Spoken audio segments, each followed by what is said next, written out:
Hello everyone, Dr. Victoria Skirbo here, speaking to you from the Seeds of Transformation Healing Center in Wareham, Massachusetts. So it is time again for Taroscopes for the 12 signs of the zodiac. And I think we're going to start with Virgo, in honor of the fact that in September the sun is mostly in Virgo and we have a new moon in Virgo. So let's get started. So let's just take a look at a couple of things that are going to be happening this month. Astrologically, this by no means is a full astrological picture. You can check that out when I put up my astrology and Kabbalah for the month. And I'll be putting that up in the next couple of days. But this is just a general. Okay, so Virgo, as we know, the sun is in Virgo for most of this month. So in a way, September is the Virgo month. We have a new moon in the sign of Virgo. It's at 15 degrees of Virgo. That new moon is a very powerful new moon. We have three major trines. Two of them have the energy of Sagittarius, so it deals with learning from our experiences and the meaning of life. And then we also have a Leo side trine, which is creative self-expression. That trine is in trine with the new moon, sun and moon, at 15 degrees. And of course, Uranus is at 15 degrees. And Uranus is still sitting at that 15th degree. It just turned around, was that about 2 weeks ago? You know, of course, Uranus is the planet of change. So, and Virgos have been, because Uranus is in Taurus, the change that comes to Virgo is coming through the trine aspect. So it's less traumatic, and it's actually easier to change, although Virgo isn't necessarily a sign that has difficulty with change because it is a mutable sign. It does like to be it's sort of in control of the change, in that it likes to institute changes that it thinks will make things better. So we have that. The ruler of your sign, Virgo, starts in let's see here. I believe Mercury is the ruler of your sign. I believe it is in Libra. Yeah, so it moved into Libra on August 30th. So you have the ruler of your sign, Virgo, in Libra, which always brings a diplomatic edge to things. So you will have an opportunity to fix things, but you may have to be a little diplomatic in the way that you go about doing that. Mars is also in Virgo this month for you. And so you can feel a little bit more testy with Mars in your sign, a little bit, not necessarily aggressive, but certainly a little bit more driven, if it's even possible, Virgo. And then, let's see, I think Mars, let me just see here. Mars does move into Libra on the 14th now. So it's no longer in your sign. And so things may calm down a bit for you on the 14th. Mercury does go retrograde this month. It goes retrograde in the sign of Libra on the 27th of September. There is a full moon. The full moon is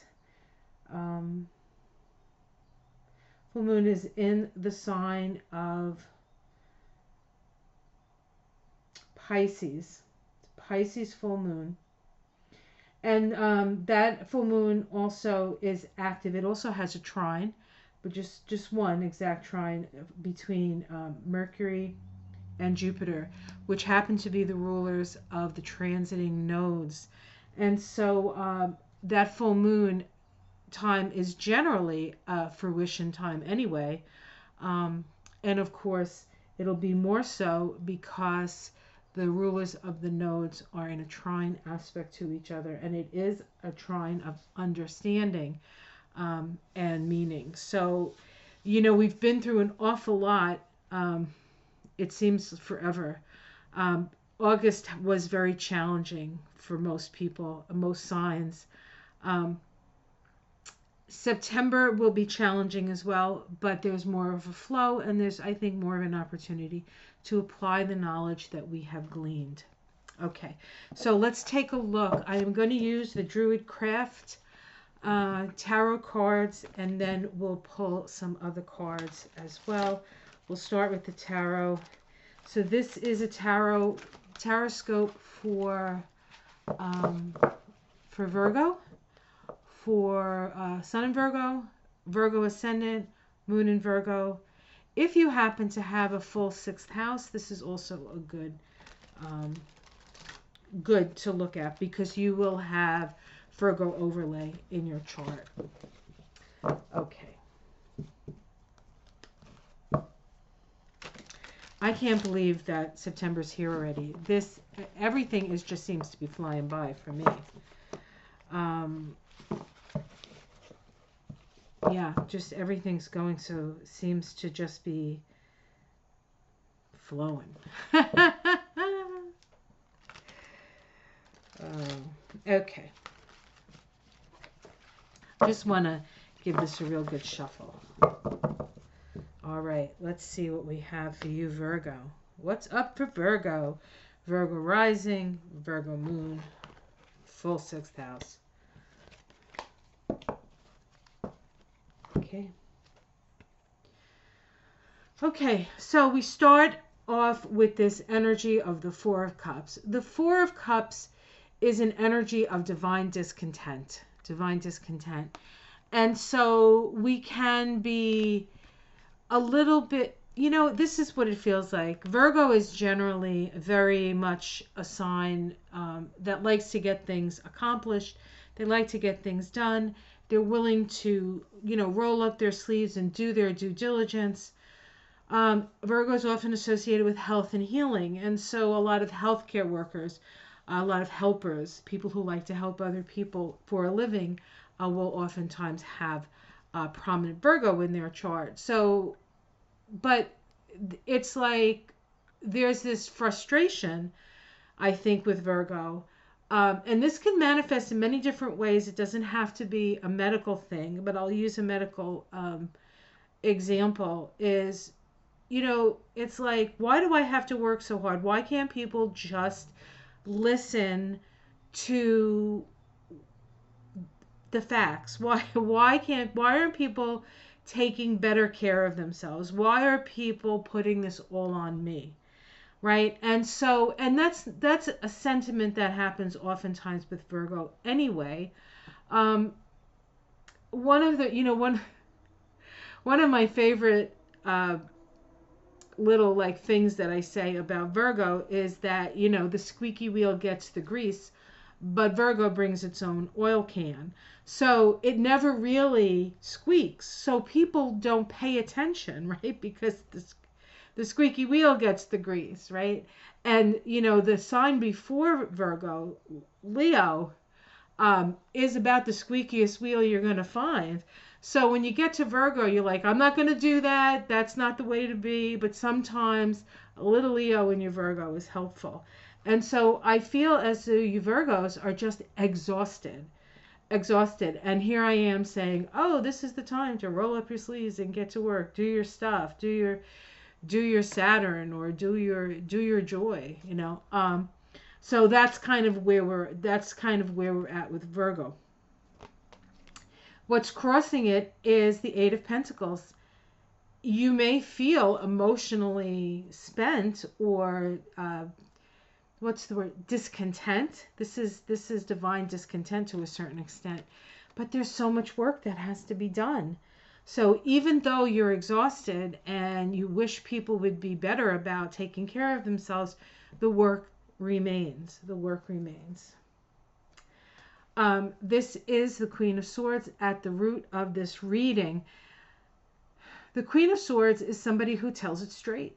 This is somebody who doesn't pull any punches, looks at the facts, makes a decision, and the sword comes down, right? There's a lot of wisdom here. So what this says is that you, Virgo, are sitting on a lot of wisdom.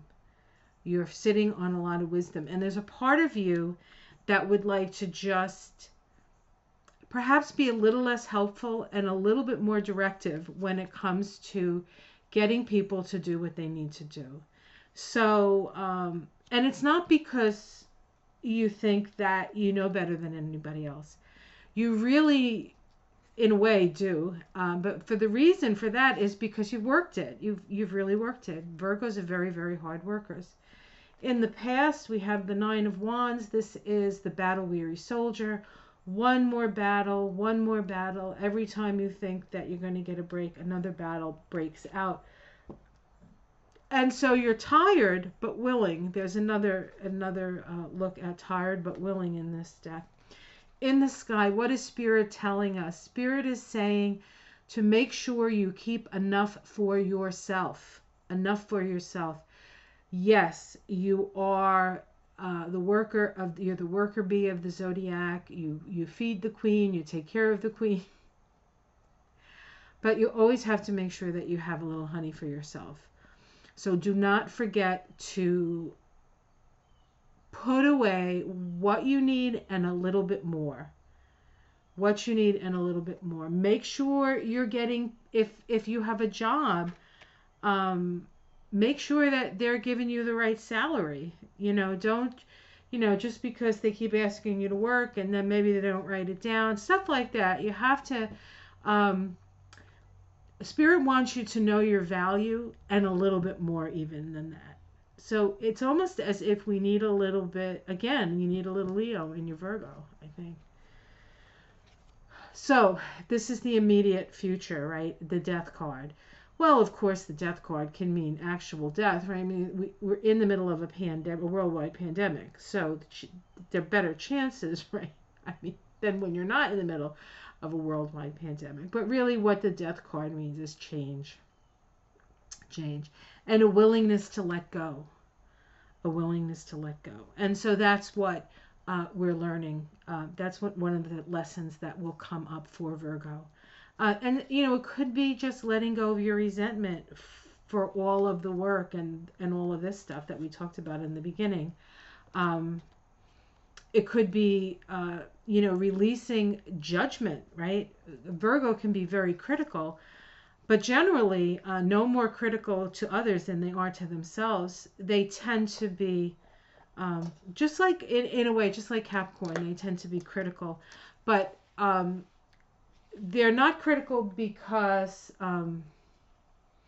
they're generally not critical because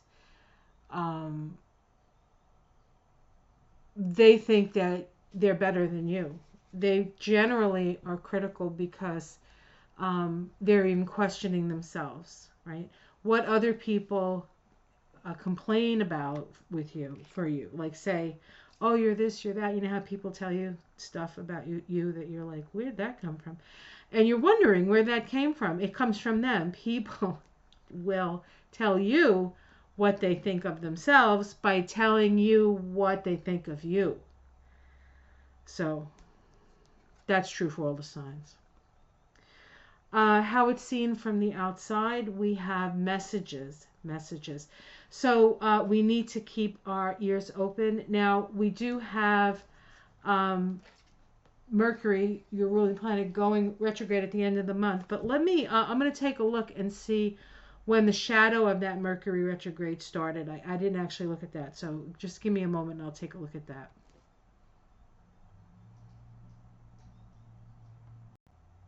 So I just checked. It looks like September 7th is when the shadow of Mercury retrograde occurs. So you know. So you're going to start to maybe feel like things are getting slower, information's a little bit slower, things aren't moving on the schedule that you would like. So you might start noticing that after the 7th. But it doesn't really kick in until the 27th when it goes retrograde. Your domestic situation, the King of Swords. The King of Swords. I think that the King of Swords in the domestic situation says to me that you have to kind of go by the book when it comes to your domestic situation. Now, I often when I do these for Virgos, work is a domestic situation for Virgo.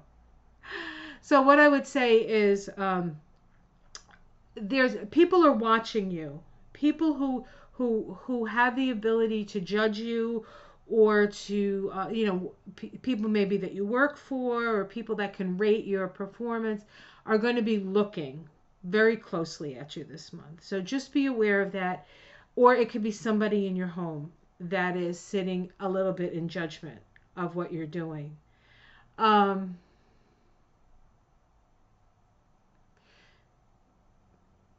Make sure that you put a little away for yourself. Put away a little bit extra for yourself, because you certainly deserve it. You probably deserved it way before, but do that for yourself. Okay, and hopes and fears. This is the Fairylet, but it is the I don't know how to say that. It is the Alchemist. It's the Temperance card. So you are hoping and praying for healing. Healing of the planet, of course, and healing for yourself.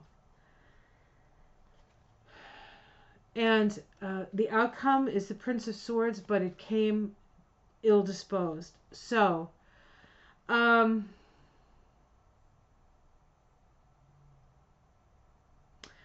feel as though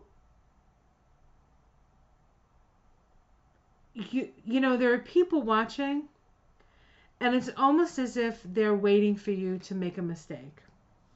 They're waiting for you to make a mistake so they can pounce on you. Just be aware of that. Let's see if I can pull a major arcana. We have the Six of Pentacles, the Princess of Swords. I feel like it's a work thing, and the Seven of Swords. There's some shenanigans going on at work, and you need to be aware of it. You need to be aware. I almost feel like there can be a change in career, in your job or work or something, and it's not necessarily a change that you would seek out, but I think ultimately, Virgos aren't a sign that throws in the towel, so they will work and work and work until they're flat on the ground. So I want to say to you, Virgos, that keep your eyes open. It almost feels like a fall guy kind of energy. We have the Seven of Wands, protect yourself. The King of Pentacles, be wise with your money. And then the Three of Wands, which says to me that you need to look in a new direction, because growth is in a new direction. So let's say this.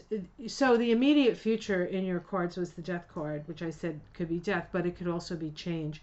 So I feel like there's changes coming for you, and they may not be changes that you expected, but I think they're changes that you need. You know that Rolling Stones song, you can't always get what you want, but you get what you need. You're going to get what you need, Virgo. Okay, so, and believe me, it is not a reflection on you in any way, shape, or form. It's not a reflection on whether you do a good job or not. These people are on some level going to help you to get out of a situation that you don't want to be a quitter about. Okay, so be aware of that. Okay, so let's take, I'm going to pull now a Spirit of the Wheel Oracle card. And I'm going to read from the book, because the book says it way better than I do. So this is for Virgo, Virgo Ascendant, Virgo Rising. I said that. That's the same thing. Sorry. Virgo Sun, Virgo Moon, Virgo Rising. A lot of sixth house stuff. North Node in Virgo, South Node in Virgo. These are all things that you can look at. All right, let's see. Virgo says love. Spirit path of the South, partnerships, unconditional love, and rejuvenation. Number 37. So let's see what it says here. Here is your message. This card can signify finding your soulmate or ultimate life partner. If you are already involved, this is an opportunity to receive and strengthen your and strengthen your partnership. I actually have to read without my glasses. The energies of the hummingbird are all around you as the purest. Where is this? Oh, I don't even see a hummingbird in here. Oh yeah, there are some hummingbirds in there. Okay. The energies of the hummingbird are all around you as the purest love blossoms in your heart. Have the courage to share this new feeling with others. Let the emotions flow through you, feeding your very essence with the life-giving force of unconditional love.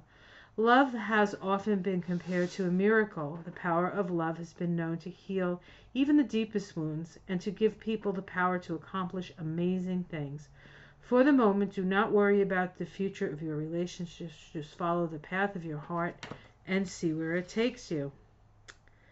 For the moment, once you have been touched by the miracle of unconditional love, our lives are never the same again. The moment we place any conditions on our love, it represses rather than rejuvenates us. Learn to give selflessly, not for any rewards, but for the pure joy of giving. Well, I think Virgos tend to do that anyway. This card represents great potential for happiness. So, and I say, unconditional love really is a miracle, and it starts at home. So it starts with you. Okay, one more card here, and I'm going to pull a Spirit Ally card. This is a card deck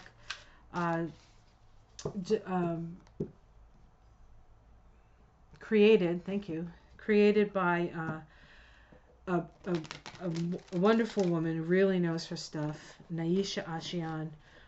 That's her former name. Now she's Samaya Aster.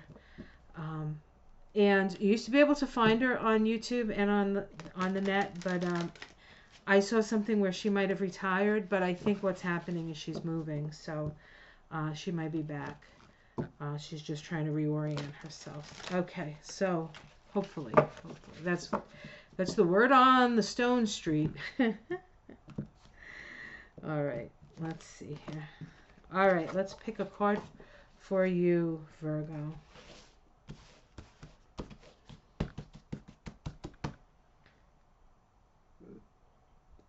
Pardon me.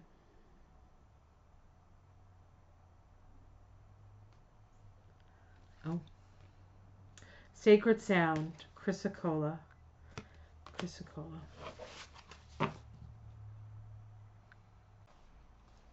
So Chrysocola is a stone associated with the element of water. So we're dealing with your emotional body. And the chakra that this particular stone stimulates is your throat chakra. Your affirmation is, I choose to use my voice as a tool of creation, wisdom, and love. Okay. Chrysocola is calling you to voice what is in your heart. The energies you release from your throat chakra create a resonance throughout your body, energy field, and external environment. Give your emotions a voice through song, toning, or by speaking with others about them. Affirm your heart's desire out loud to create a resonance with your words on the earth plane. Chrysocola is an ally that governs teaching and communication of higher wisdom. Though the words that you speak through the words you speak, you are teaching others about yourself and your beliefs, as well as communicating information. Be aware of your teachings and choose to release only those that will inform and enlighten.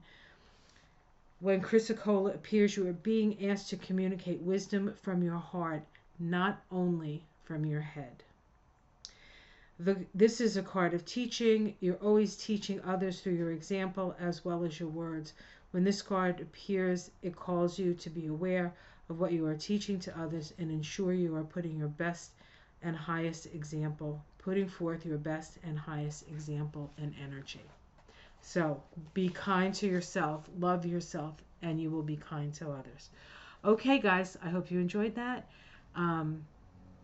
Let me know how it goes this month. And have a beautiful, beautiful September. Much love, everyone. Ciao.